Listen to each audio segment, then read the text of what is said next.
Take our lead, let's help you make your mark.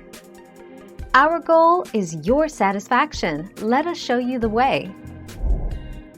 A martini should always be served up in a chilled glass, but the garnish you use is up to preference. Squeeze the back of a lemon peel over the glass to release the lemon oils into the martini, then rub the peel around the rim of the glass.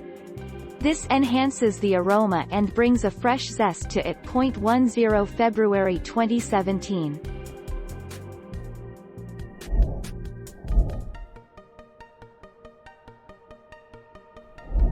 Make your mark, take our lead.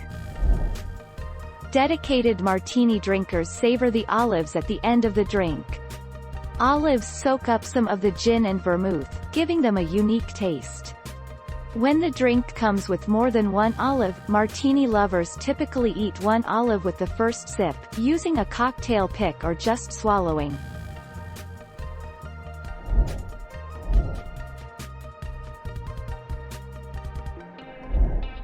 Take our lead.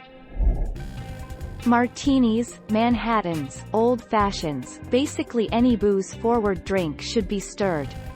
Stirring these drinks produces a silky mouth feel with precise dilution and perfect clarity, Elliott says. 9 April 2015.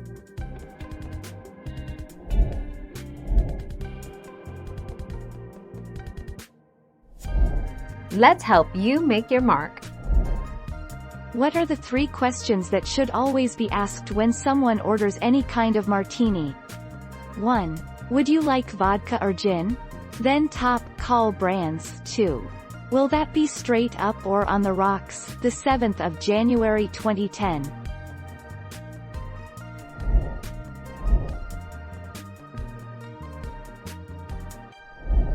Make your mark, take our lead.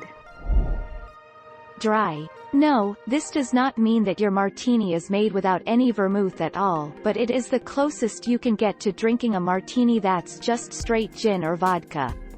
This call specifies less than the standard measure of vermouth. The standard pour for a martini is 1 ounce. 13 November 2017. Thank you for watching. Please subscribe and hit the bell notification.